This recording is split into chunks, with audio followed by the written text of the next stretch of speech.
Sens isn't bad, you're just using him wrong. Hello and welcome back to Gold's Guide, where I help you play operators that you may have some trouble with. Now, Hey, Sens just came out. How can you go over him? You just started this series. Yeah, I know, but let me ask you something. How many times have you played with or against a Sens, let alone a good one? If you're still counting, you're lying to yourself. For a few weeks after the new season's released, I've counted around 4 Sens that I've played against at the time of writing this script. I know that once the first few days of playing a new operator is over, it becomes pretty hard to see the new operator. But this has been horrible! I don't know why many people are turning away from the plant master himself. But today, we aim to change that. Today is the day that I will try to convince you to play Sens in Rainbow Six Siege. Firstly, we need to go over his kit, which includes his unique ability, the ROU projector system, or as we like to call it, the roly-poly. He also comes with... Oh, wait, what? That's a new weapon. Yeah, Sens has a new weapon, finally. The POF-9 makes its first appearance in Siege, with Sens getting to hold it first. The 417 DMR accompanies it, as well as the SDP 9mm and the GON 6. Because whenever Ubisoft doesn't know what else to give operators as a secondary, you bet the GON 6 will be there to fill that spot. Both his secondary gadgets go along with his ability quite well, and we'll get into that in a little bit, but for now, just know that they are the Hard Breech and the Claymore. You should also know that Sens is quite a chunky boy. With 3 health and 1 speed, it takes a while for him to get anywhere, but when he does, he'll be a little tougher to take out. You know, granted, they don't shoot you in the head. Sens' gadget is an itty-bitty tire, or the rolly, that spits out tiny devices as it rolls, the polies. These devices project a thick green hue up into the air, well above head level, altogether creating a wall.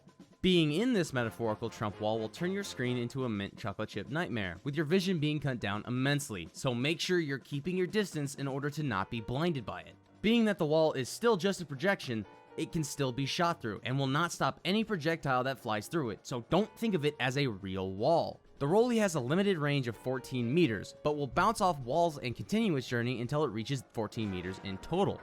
You can also throw the gadget through drone holes and underneath doors, but the wall will not project if the pulleys are underneath an unbreakable object, like a desk or solid walls of a map. The pulleys will also lose power and disappear after around 13 seconds, so do not waste time once the wall is up. Now that we've gone over Sens' gadget, we need to go over some of the operators that he works well with, along with the operators that you need to avoid on the enemy team. Starting with his enemies, there are quite a lot. Most noteworthy being Warden, Jaeger, Wamai, Mute, and Maestro. Warden can look through your hologram like it's not even there, so if you see him on the enemy team, try not to stay too comfortable on your side of the wall. Jaeger and Wamai fall into a category of their own, with both being able to completely render your wall useless. Jaeger being able to zap it away, and Wamai taking your wall and redirecting it somewhere else. Mute is more unique, where it doesn't nullify all of your wall, but only the portions that are next to his jammer, making the portions malfunction and not project. Maestro is a pretty sizable threat, as his evil eyes can pierce through the gadget's wall and not only give a live red ping, but also zap through the mist to deal damage. Though only 5 damage each, as we learned from Clash, it can add up fast and kill a potential push. Lastly, the more common threat to Sens are secondary gadgets.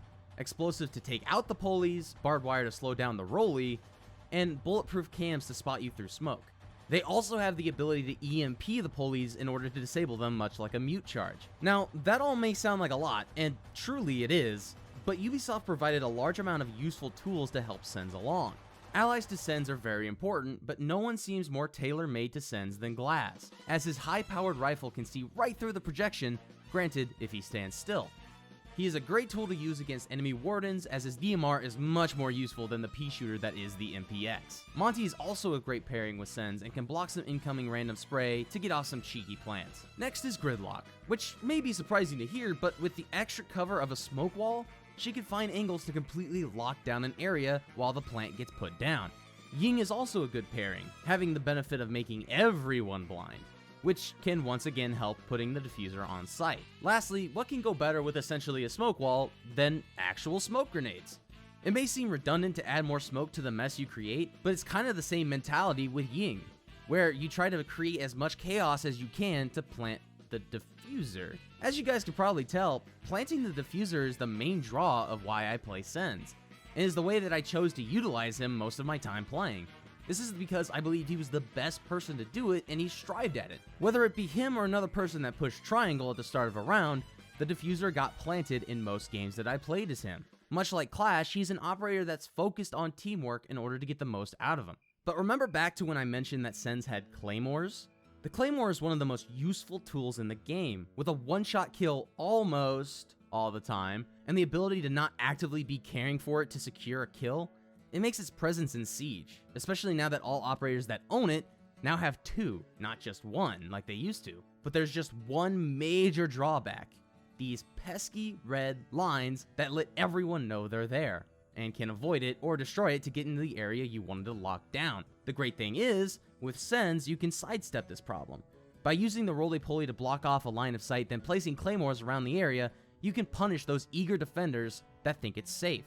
It's even better to set it around a bomb site that your team has currently taken over. Not only do the claymores kill instantly, but it does so without you needing to even think. Just place the thing and run away. Just make sure you keep a constant wall up in order to trick the enemy team for the whole round. The other main use for the roly-poly I had was to protect my entry into the map.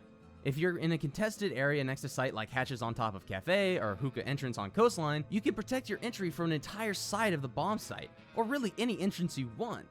If you get a weird feeling about entering the opposite side of a map, like a cavi is gonna step out of the shadows and stick a knife up your butt, chuck a roly-poly and secure your entrance. An interesting way to use the gadget is to also make your way across a defender-ridden site. Throwing the gadget parallel to the way you're going to run will cause any person on the other side having a harder time tracking and killing you. Since anchoring defenders are attracted to corners and cubby holes in bomb sites, you can generally cut off one of these hidey holes and progress forward to a reachable target in a better position that you can hold against. Alternatively, you can throw the roly-poly into their location and blind them entirely, making them an easier target to kill. Just be careful that you don't tunnel vision too hard in both of these strategies, as a defender you thought you made useless can pull something out of their butt with a bit of luck and quick thinking. Which leads us into the number one weakness for Sens, which you will see more often than any other weakness, and is the reason I decided to make this its own section: nitro cells. While impact nades are good for taking out the pulleys and keeping you exposed, they really don't have the killing potential that C4s do. They affect a larger area, deal way more damage, and are generally more prevalent to anchor operators. Nitro cells are definitely the best weapon to counter you while you're using Sens. Sens' weaponry is a surprising mixed bag, with the newest weapon in the game feeling tailor-made for him, and some other choice additions to the list. First, let's go over the POF-9, which is basically a larger version of the PDW submachine gun with a bigger caliper and the same mag size. But let's address this little itty-bitty line of text here. This is a lie. This gun handles like absolute mashed potatoes. It starts out smooth, but you find more and more chunks of recoil being thrown into the mix haphazardly as you spray the gun. And seeing how you have 50 rounds in a single clip, this seems both intentional and a downside for the weapon. And on paper, it is. But if you utilize his gadget, it can play to your favor. Being precise while shooting through a smoke wall is a little difficult, to say the least. You don't know what you're shooting at, and may want to direct fire into a little area that you think will be more common for defenders to be in. The grown-up PDW is perfect for this job. If you can't be precise, you can cover as big an area as possible with honestly the jank recoil that it has. The 50 shots in a mag also contributes to this lockdown of an area you can't see. Defenders can't cross when there's constant fire blocking the way, so give the theoretical person hell, I guess. While the POF-9 makes perfect sense for Sens, the other options kinda confused me as to what they were trying to accomplish. The 417 is a competent AR and is perfect for people wanting to be more precise with the operator, as opposed to using the rocket ship recoil on his other primary. But in my experience, it really can't be as useful in every situation like the POF can, especially the random spray potential. Plus, it's Siege. Any gun that has a fast fire rate will usually be better for you in the long run. In short, shoot him in the head. I found that the 417 can be very useful for post-plant situations though, as a good position far away from the diffuser can protect the plant with its precision and high zoom scopes. Similarly, the Australian SDP 9mm is a bit of a weird concept as well. With a moderate mag size and comparable damage, it's a solid handgun and can be very, very useful. But with the lack of utility that Sens has, the Gon 6 is a far better option in most cases, especially to take out deployable shields, evil eyes, and bulletproof cams, which you can take care of safely while you put a wall up to shoot through. Basically, if you have an Ashe or Zofia, run the SDP. If you don't, or have no contact with these operators on your team, run the Pocket Grenade. Very briefly, let's talk about the secondary hard breach device, as it's useful, but will never be as good as a dedicated hard breach operator. You can block a line of sight once the reinforced wall is open to secure a better entry for you and your team, which once again works well to get the plant down. The device doesn't make that big of a hole, so I always see dedicated operators as the better option for this case, especially for a whole team push. Yeah, that's pretty much it for the hard breach device on Sens. It's cool to use, but it's a bit boring. But what isn't boring and is still cool to use is Sens. Some people chalk him up to be a glorified smoke grenade, and that one person is me, because nobody else plays him. I was convinced he was nothing but a worse Ying, someone that has a basic gadget that was different enough to make a unique operator just to fill out the season. But truthfully, he's not really like that. His kit is mostly thought out. His gadget is unique with some real depth to the Explorer and security that you can lock down a bomb site with. For these reasons and strategies that I've presented in this video, I'm gonna place Sens as a gold tier operator. He's definitely flashier than Clash, and is more useful in most situations that you find him in. He managed to plant his way into my heart and onto the Rainbow Six team. Just like Sens planted his rightful spot on the squad, you too can plant yourself where you should be, on my Discord server. You can join others in my community and get updates about the current happenings, some behind the scene details, and get to talk to me one-on-one. It's easy, it's free, and I'd love to see you there.